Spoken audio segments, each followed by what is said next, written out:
Change. This train not taking passengers. Hey everyone. Hey, it's too bright in here.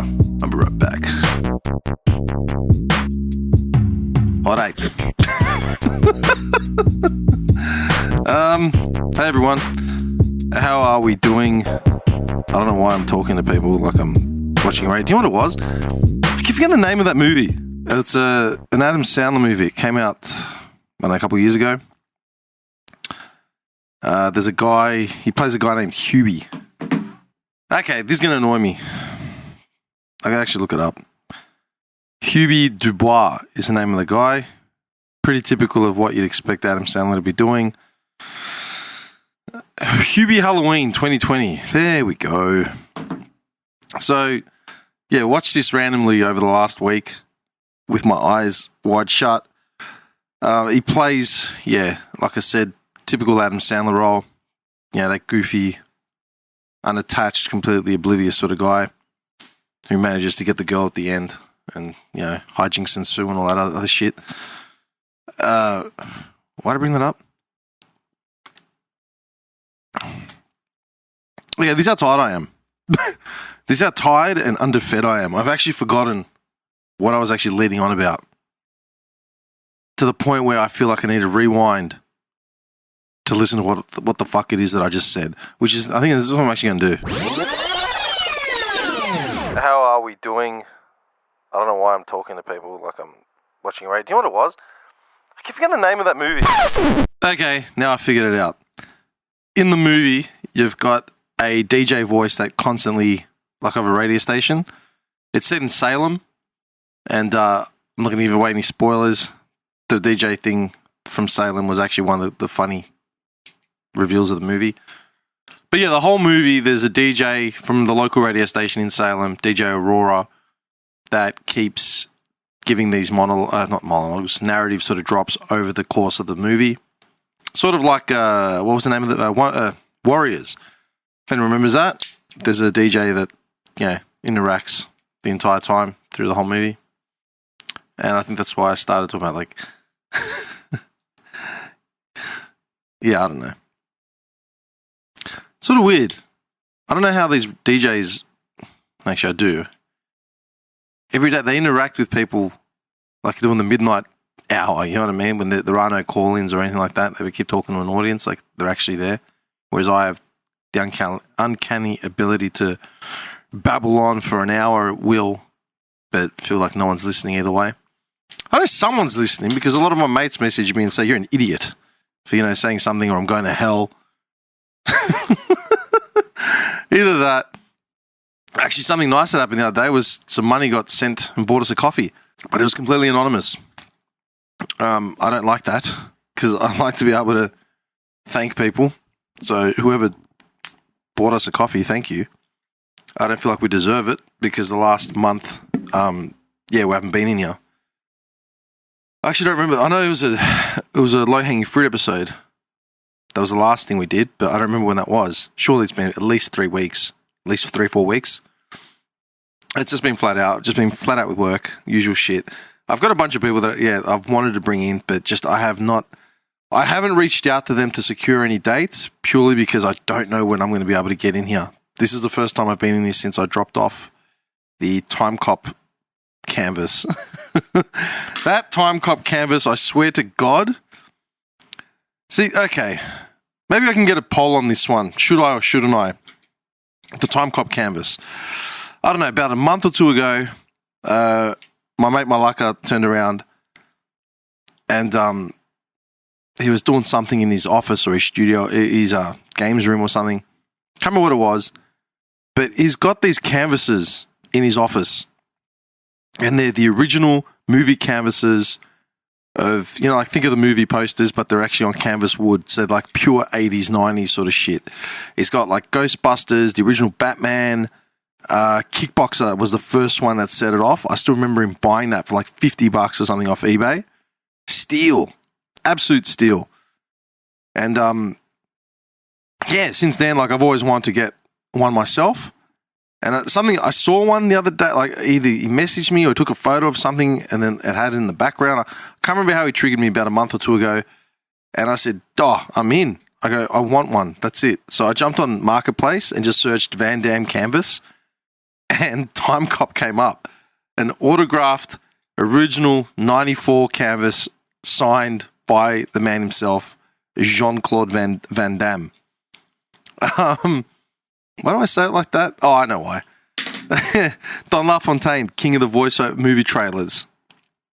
He's done 85% of the movie trailers going in from the mid 80s through to the late 90s or whatever.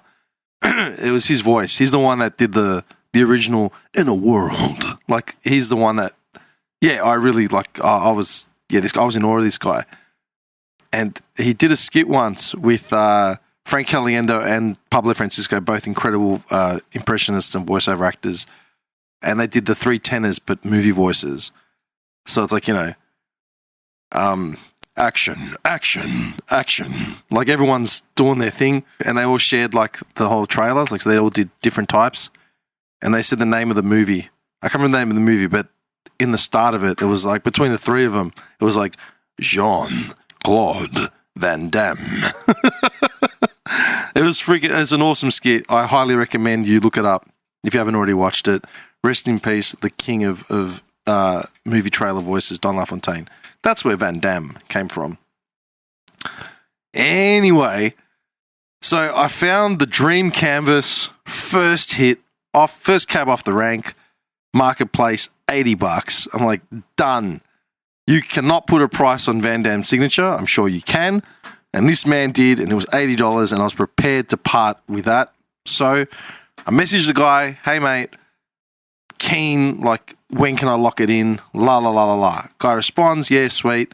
Yeah, look, do you want me to pay you a deposit? Like, whatever you need." I remember I'm busy in the next, 2 days or so, but where are you? Cranbourne somewhere. I can't remember where it was. I'm like, okay, look, let's figure out a meeting point, like wherever, or if you're happy to hang on to it, I'll come down like as soon as I can, la la la. Went back and forth for a couple of days, and they just been quiet.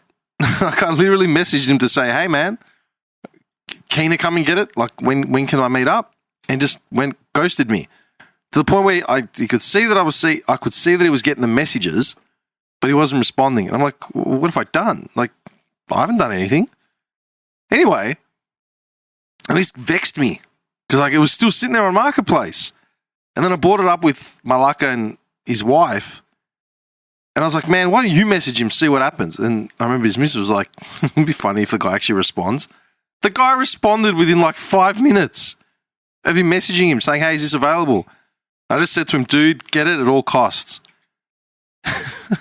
So he pulled through.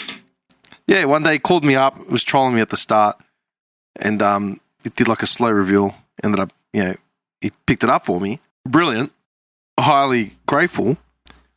But then at the back of my mind, I was just like, why did this guy ghost me? I literally said, "Yes, I will meet you wherever you want. I will pay you a deposit to hold it until I can actually get down there. What would you like?" And the guy never got back to me. But then when my mate messaged him, he had it within 72 hours or whatever. I said, I should send him a photo of me posing in front of the poster with a thumbs up saying, "I want my certificate of authenticity." I'm just wondering, how would he react? How could he react? I'm actually thinking about that now. Could he get how could he react? What would your reaction be if you've ghosted someone on Marketplace over a product and then they've messaged you back a month later and they've got the product that you've sold? I mean, he can't bitch because he sold it for the price that he wanted. Jimmy Drama said to me, "I'll do you one," and messaged the guy and offer him double what it's worth and that I'll come pick it up tonight. I don't even know if he got a response out of it. I'm sure he probably didn't. I'm pretty sure if you check his Marketplace right now, it'd still be there, the prick. But I'm so should I send him a photo of me posing with the thing, or just not even me in front of it, just thumbs upping the canvas? But I think that line was brilliant. "I want my certificate of authenticity." Jimmy Drama actually said it was fake, It had to be fake for that price. I said, bullshit. But it did actually get me to compare the signatures of other crap online, and it looks pretty legit. Be that as it may, keep in mind that Jean-Claude Van Damme in the 90s was mad cokehead. I don't know why that would affect the quality of your signature, but regardless. I'm drinking this bottle of water. Every time I take a sip, I can smell chocolate bullets, and I'm wondering why. Now I'm actually realising why. There's a pack of chocolate bullets in the fridge that have been left opened in there from the last time I was here. Oh, God. Classy moves. Yeah, I feel bad for anyone that's donated, bought us a coffee in the last couple months. It's just because I've just been flat out. I feel bad. I don't want to commit to anyone coming in and knowing that I won't be able to do it myself. But I promise, I'll try and get it back on track. But it is going to be a bit hard. I'm working ridiculously hard in the lead up to me going away for a month. It'll be my first trip, like an extended period in 2011. It's really sad. It's 2023. I'm coming up to. I've got a lot of milestone years. You know what I mean? With 2023, so like 2013 was the year I moved down in my place for the first time. So everything that happened in 2013 is coming up. And it's just like a stark reminder that we're getting older. And I'm actually, Jesus, I can't believe 10 years. And this is the year where it's become apparent, where I'm in the worst shape I've ever been. Clothes don't fit. Face looks like it's a what's it called? A milk carton that's been used and abused over the course of the week. It's becoming really apparent. I'm starting to feel my age. My feet hurt. My knees hurt. It's really quite sad. Yeah, how quickly it goes. I don't know. Where was I the other day? I was walking in the I was in the CBD. CBD? Around that area somewhere. I was walking around. I can't remember what I was doing. It was Valentine's Day. It was Valentine's Day that weekend. Valentine's Day, I don't think it was on a weekend. It was during the week. But it had to be. Anyway, it was after hours, so God knows what. And I caught wind of a couple. I'm going to assume they're a couple, but they weren't holding hands or anything, but they were young. They would have been like late teens, 18, 19, if that. They looked really young. I mean, I get it, I look older, but they looked really young. And the dude was wearing, not what he's wearing, he was holding a plastic bag like full of groceries, but like not groceries as in like, hey, we've done groceries for the week. It was more like just shitty snacks and booze and cheap booze, the type that you would have got when you were like 18 and you were headed to like, an apartment with a girl or a party or something. And automatically, like I picked it up. I'm like, they've definitely got, because where they were walking, there's a lot of serviced apartments and stuff like that. So they definitely like headed to that hotel room, for Valentine's Day or whatever it was. Oh, it was really cute because like the dude had the bag and it was awkward looking. Like it was just filled with snacks, like chips and Coke and just cheap like mixes. And I'm not making fun of him. It just reminded me of what I would have been like at that age. Because I remember when I was from like 18 to like 21, 22, I had a group of friends and we used to get we used to do apartment parties in the CBD like all the time. Like every second, third weekend, we'd all put in a bit of money and we'd get like a 2-3 bedroom apartment, in the CBD and organise like a night out, club, guest list, people to crash. So I know I've been that kid. So I wasn't making fun of him. It was just like onward, young soldier. Onward, Christian soldiers. And I just don't remember like what my perception of myself was at that point, because that kid looked awkward. And I imagine I would have been fucking awkward because I was never good around women like back then at all. So and I thought about it. I'm like, when are we put in that situation now? Like I'm nearing 40. And I thought about the first thing I thought about was being in a restaurant. Being in a restaurant and the waiter comes over with the wine. And like group of adults. Or and someone's ordered wine, or like I've ordered wine, like for the table, you know, like someone said, oh, maybe we should get a glass of this. And I've said, look, why don't you just get a bottle of this? Like, screw it. I don't know anything about wine. I don't pretend to be a connoisseur. I don't. I really don't. And for some reason, people seem to think that I'm a connoisseur of booze as well.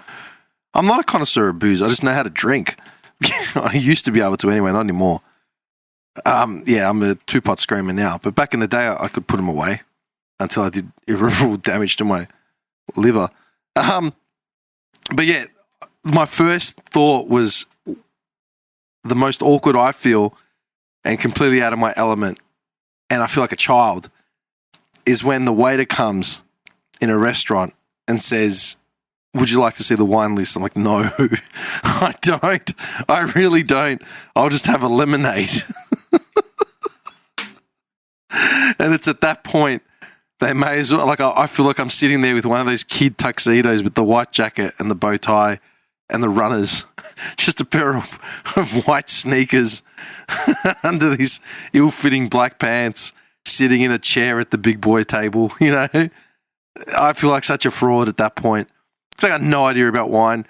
But then, like, there's no way, I'm pretty sure when I was younger, I would have been asked to taste the damn wine that they've brought to the table. And I've got to pretend like I know what I'm doing. But I really don't. That's why I avoid it like the plague. I can't be that guy that taste tests them. Why is it that when I finally get a chance to sit down and I've got cold water in front of me, I drink like I've never drank water in my life? Spills out of the side of my mouth like I'm doing a solo ad. And then I'm going through like 6 liters in a sitting. And then I won't drink again for the next 48 hours and I feel like an absolute idiot. Why is that? Other aside from the fact that I'm a fucking idiot. Anyway. Yeah, not much to harp on about today. I don't know, what have I been doing? I'm not sure where the next low-hanging fruit episode's coming.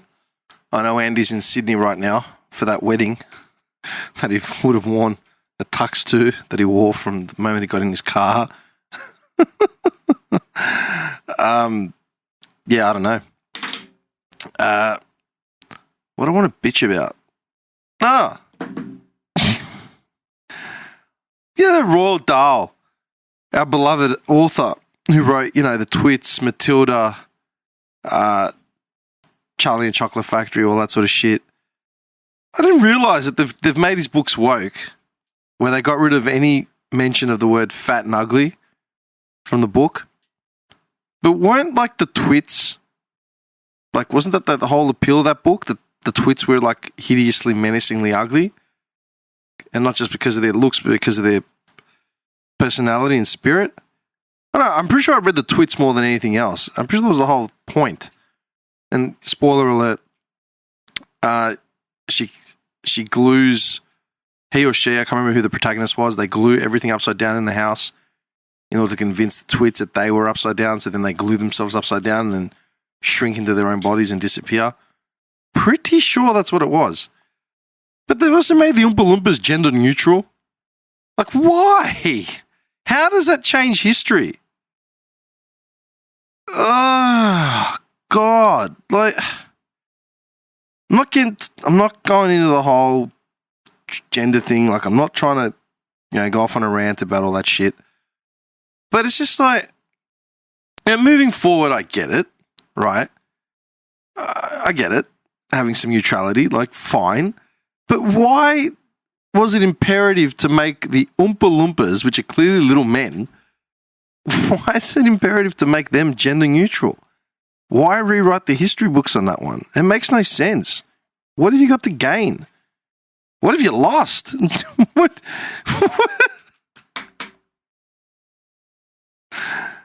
Oh, God.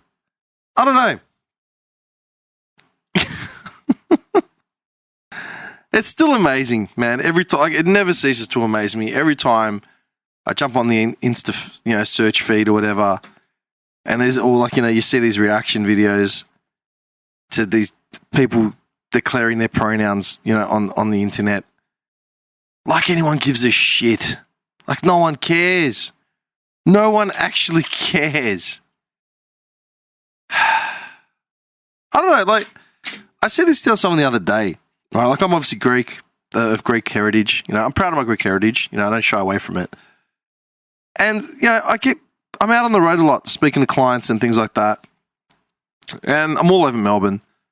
And people like, you know, I walk into a shop or something and someone will turn around and say, "Salam, brother." I'm like, the guy automatically thinks I'm Lebanese, you know, in half these joints, you know, or Turkish, you know, one of the two. I don't take offense to it. I'm not going to start wearing like a t-shirt with like an Australian and a Greek flag and tell people that I am of Greek heritage. Please respect my, like, do you know what I mean? Off first bat.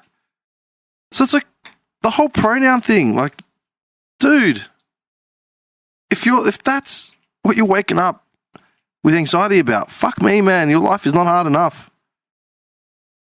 I don't know. I get it. Like, I get it. But at the end of the day, if your whole, like, okay, look at it this way. I get up in the morning and I don't have enough time to, like, shit. I realize that not everyone is like me. I realize that most people live normal lives, make normal amounts of money, and somehow, you know, make ends meet without having to go above and beyond. I get that. And, you know, you don't have to be ambitious. You don't have to wake up in the morning and be ambitious and think that you're going to, every step should be saving the world or, you know, creating some sort of form of counterculture movement or some shit, right? I get that. I completely get that. All you want to do is just wake up, do your job, go to sleep. Fine.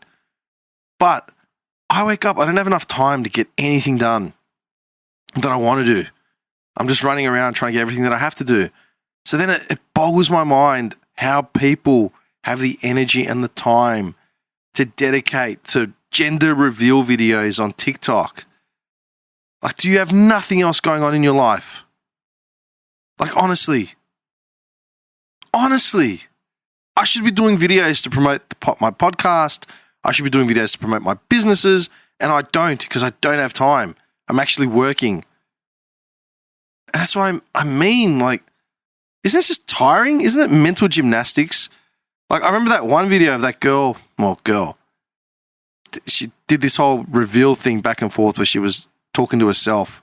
And she was talking about how she's gender fluid and that her gender and pronouns can change either the time, the week, the day, the month, the minute, however she's feeling.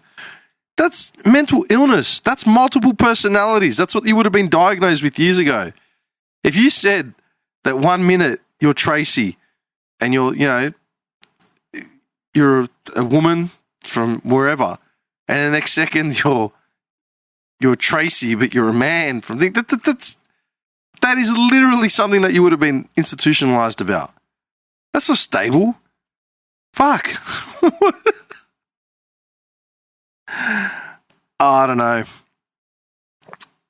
It's just become so surface level. I've been watching heaps of Kevin Samuels videos. For those that don't know, I think I've mentioned him before. Kevin Samuels was a stylist, an image consultant, and like he had a YouTube video channel that just blew up, you know, over the last couple of years. He passed away last year, I think, from hypertension. And he caused a lot of controversy because he was coming out basically trying to change a narrative of, you know, especially within the black community, of women being raised. The last two generations have been raised to believe that they're queens and they can do no wrong and it's always men and they should never settle on that. And he was out to tell everyone that no, like, you are an average woman at best and there's nothing wrong with an average woman getting an average man and you should just be grateful for that. Whereas all these women bringing nothing to the table, you know, in their late 30s, 3 kids, 2 different fathers, you know, and trying to trade on their looks or trying to trade on something like it was an upskill and they were going to land some high value man. And the perception of it was that, you know, that the woman's perception of reality was way out of whack. So, you know, they were after the high value man who earned more than, you know, $500,000 a year to $1 million. And the representation in numbers was just completely skewed. So they had no idea where it's like, you know, 0.3% of men earn more than, you know, $300,000 or $1 million a year or whatever it was. And then, you know, just these women, these deluded women that think that instantly call themselves 10s and then put themselves in the category of Beyonce and the traditionally beautiful women of the planet that are marketed as models and things like that put themselves in the same categories.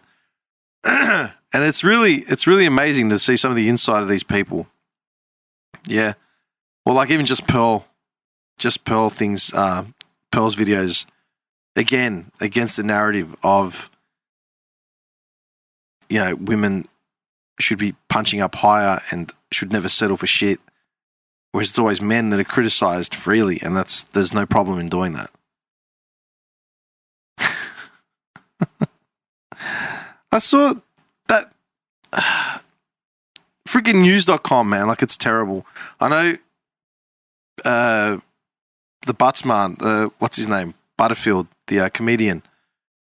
I know he's started leaning in on that Mary Madigan, whatever her name is, from news.com. I pointed her out about a year ago with their bullshit articles. And they haven't stopped. They're still the same terrible thing. There's two forms of articles that get written on news.com. There's three regular writers, right? Mary Madigan and, what was it? New Vogue lesbian. What's her name? I keep forgetting her fucking name. Jesus, she keeps popping up. And their two articles are both in the same vein. One says that men are trash and could never get a woman off on their own accord. And the other one says that men are trash and I never want to be married and I should get parental leave for my dog. And I'm not making this up. This is legit. This is fucking legit. It's always about body positivity and all that sort of stuff, but the dog thing is legit. I can't remember the name of the lesbian. And that's literally, and I say the lesbian, not because I'm being bigoted or homophobic or whatever, but literally that is what 90% of her marketability has been the last 2 years. She was straight, never, and then had an epiphany about 12 to 24 months ago, and now her life's changed because she's a lesbian. She's the Hannah Gatsby of the journalism world. She keeps shoehorning it in anywhere she can. And there's just more and more about how men are crap. And I remember that's what pissed me off last week when I was just, doing the scroll. She had a picture of herself, like a selfie from Instagram, with the caption, "Men are overrated." Fuck me. If I put up a selfie of myself with the caption, "Women are overrated," where would that get me? If not in jail, if not in jail, apologizing on a show somewhere, having to pay fines. Like, this is someone that they're paying to write. Nadia Bakodi. Fuck, I got her name. There we go. Nadia Bakodi and Mary Madigan.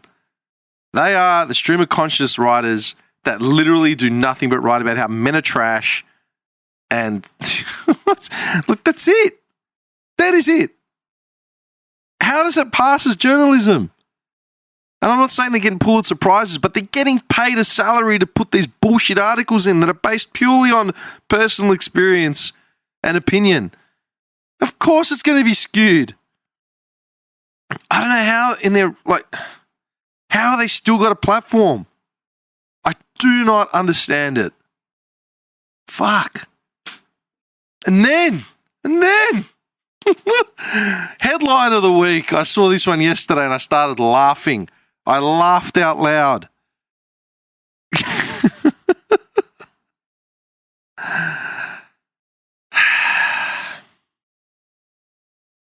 Madonna is having a crisis of confidence. We're back at Madonna.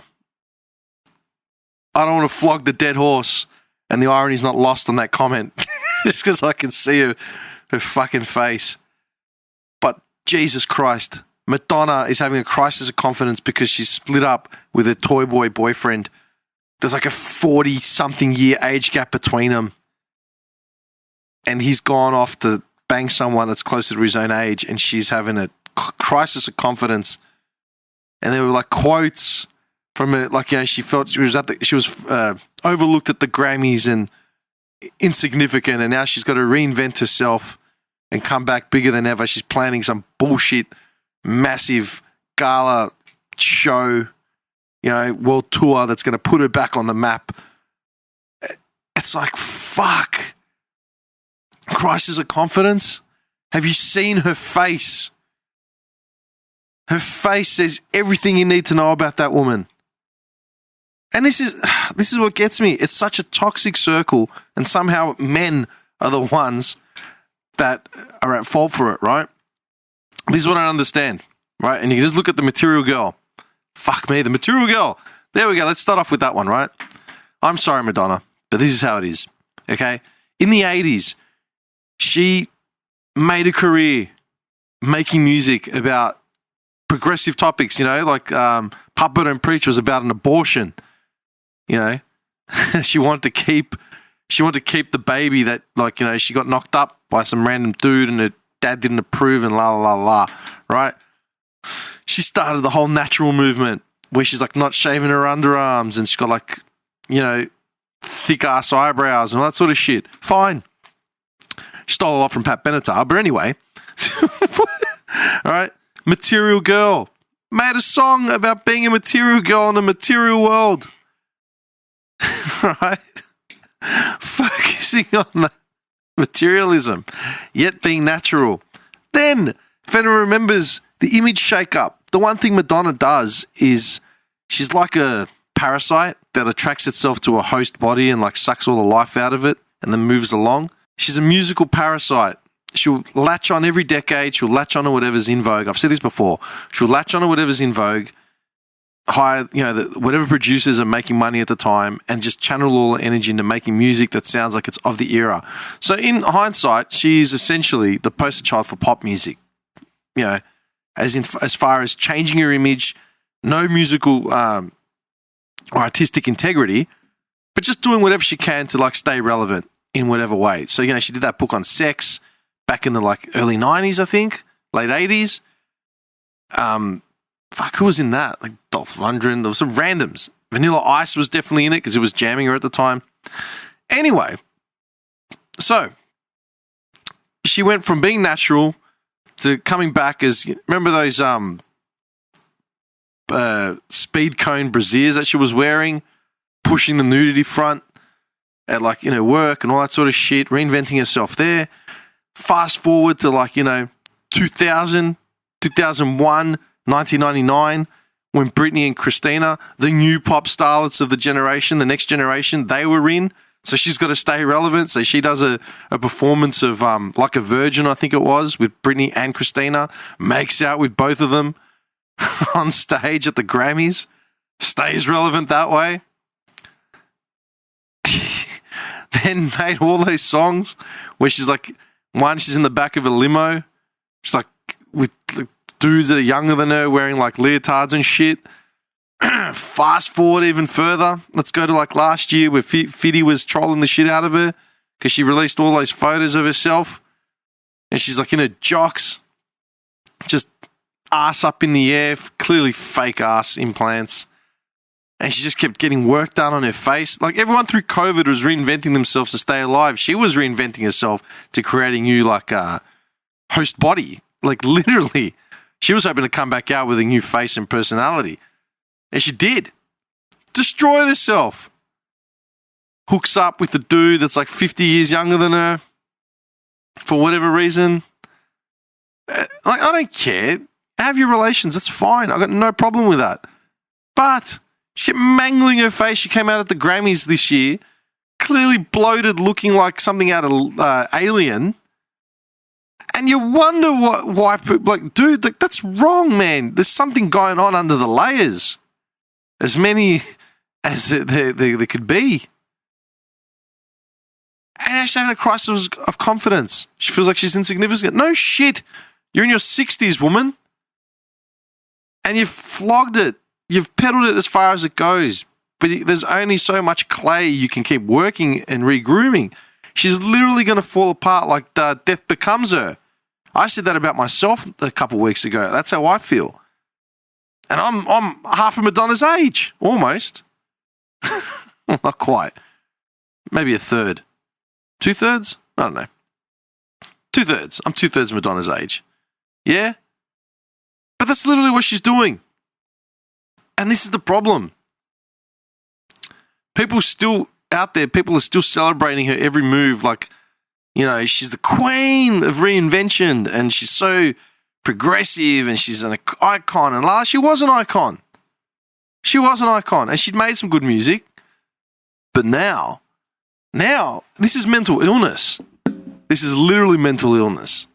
And this is what scares me. And it goes with Kanye as well. I brought this up the other day, talking with a mate online.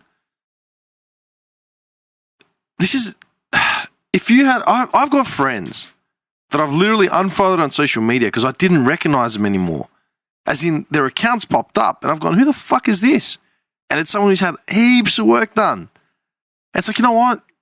You want to get work done? Fine, right? You have an insecurity you want to iron out? That's fine.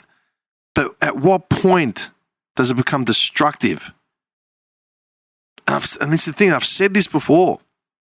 And I said this years ago. I remember years ago. I should find it. It's on a very early episode. I still remember I was with Nick and Johnny when we were talking about it. I was driving through the hood one morning, very, very early in the morning, 8:30. There's traffic everywhere. It was like school run day, that sort of thing. And I remember looking out my window into the next car at the lights. Yeah, there was music blaring or something. I can't remember what it was, but I remember just turning and gazing my attention at the car next to me. And there was a teenage girl in the passenger seat. And she was wearing like her school uniform. And her mother was driving. I'm assuming it was her mother. It's an older woman. And it was 8:30 in the morning and she had like augmented face, but like full face of makeup. Like I'm talking beyond repair, like with wedding makeup. That's the best analogy I can always use. Wedding makeup, right? Airbrushed, pulled back, plucked, sucked, all that sort of shit. And I was looking at that and I was just trying to put myself in that situation. How can you sit there in your right mind and tell your daughter and convince your daughter that she's beautiful the way she is when you get up out of bed at 8:30 in the morning to do the morning school run and that's how you're leaving the house? How can you possibly look at your daughter, your children, and convince them that they're beautiful in their own skin? Don't let anyone tear you down. It's like, look at your insecurities, man.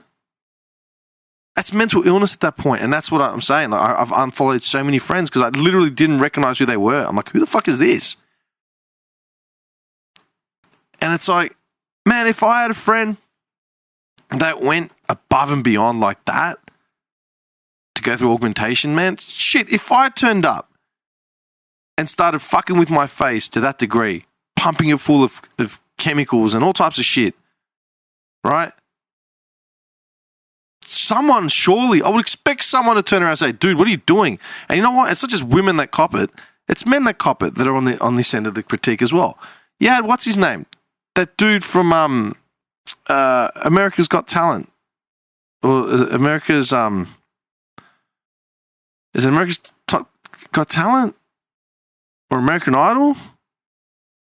Which one is it? Simon Cowell. Is that his name? Yeah, it is, Simon Cowell. Oh, wow, I got it. Yeah? Simon Cowell has fucked with his face for years. And every time he comes out, he's got like beadier eyes and like rosier cheeks and more plump features and shit. They fucking smash him. Like, what's going on with him? Something's not right with him. We need to get him off TV. Madonna is a ghoul. A ghoul. I'm not saying I'm a prize, but fuck me. And I'm not coming out saying I've got a crisis of confidence. And the other irony of it is that cosmetics, beauty enhancement, and all that sort of shit is a tri-billion-dollar industry. And it's like 80% of the market is women. I'm not peddling that insecurity. I know I'm not. So where's it come from? You're telling me like with all the strength and praise that women get in 2023 in the quest to become equal, right? Because they haven't achieved equality yet. In that quest, you're telling me that that's how deep the insecurity lies? I just want answers, man. I don't know. What are your thoughts?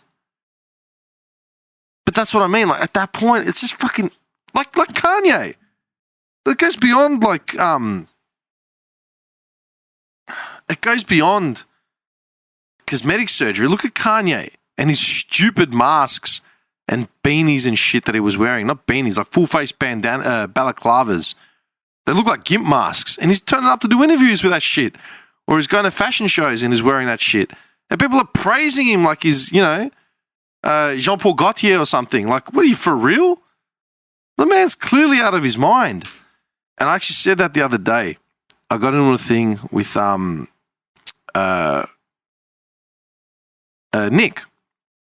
Nickel.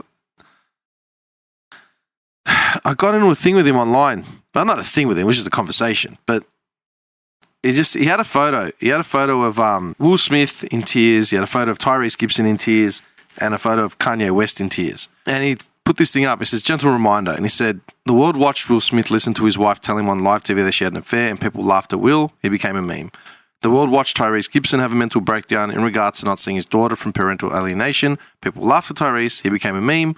The world watched Kanye West have a mental breakdown live on TV. People called him crazy. He became a meme. And people wonder why men don't open up about their mental health problems. And I countered it. I said, look, man. All right. Will Smith is his own issue. The man went onto a TV show where he full well knew what the agenda was. And he comes out discussing his wife's affair. He full well cucked himself into that. And he chose to be on that TV show. You're going to cry, man. Because it's for tears at that point. Kanye West should never have been allowed in front of a camera. And I can't remember who said it. Someone on a talk show somewhere said people like Kanye West, they shouldn't be, his friends should not be letting him get in front of TV. He's clearly not right. Clearly needs help. Why would you allow your friend to jump on TV in a flak jacket or a flak vest talking about running for president? And he's come up with these goofy conspiracy theories and saying the most anti-Semitic shit on the planet to the point where what's his name? Alex Jones, one of the most notoriously insane podcast hosts and shit in the States. Even he's had to walk back Kanye's comments like, well, you're out of line. If Alex Jones has to walk you back, Jesus Christ. Tyrese Gibson, I don't know what's going on with him. I know that he was alienated from his kids or something and he had like a meltdown on a live and that's become a meme. That's shit. But as far as Will Smith and Kanye go, fuck me. Where are these people's friends, family, minders? They've got a team of people around them to keep them in check. I don't know. It's just, it's one big convoluted mess. Anyway, I think I've rambled on enough. This is probably going to be the one that gets me cancelled because I'm touching on all the sensitive topics. I think I hit women, cosmetics, gender pronouns, alienate. I don't know. I really don't know. I'm going to try and get some more content for you guys, but it's just next couple of months are going to be flat out. But I will try. I will try. Again, thank you to anyone that's liked, shared, followed, supported. Please just share the news and the noise. Don't worry about buying us a coffee. Just share it just once on your social media, once to someone you're talking to, anything if you're still listening to this shit. The plays are still there. It's really strange because I'm not putting any more money into this to actually advertise the brand. So still getting plays, which is, still bizarre to me. But I'll figure it out. My rent just went up by 25%. 25%, just under 25%. And I've got to figure out if I'm going to stay where I'm living or I'm going to be back on the streets. Out on the streets for a living. The audacity, man. I just got this friendly email saying your lease is set to run out, and given the current market, we're thinking about putting it up 25%. Tell us your thoughts. Oh, motherfucker! I had a heart attack. My thoughts. I'll tell you what my thoughts are. It's funny, everyone I've told is just like, they can't do that. That's insane. They can't raise it that much. Oh, but they can. They can. Cost of living has gone through the fucking roof. I don't know how I'm still here. Every day I wake up is a blessing. The fact that I wake up and breathe oxygen, even that costs money. Fuck. I work too hard for very little reward. Oh my God. Anyway, I'm exhausted. I gotta get some work done. Thank you all for listening. As always, like, share, follow, subscribe, do all that sort of shit. Let me know what you think about all the crap that I just said. And hopefully this one's the one that gets me cancelled and I can just put a bullet to my head and be done with all of it. Call it a day. Smoke crack. Hold up.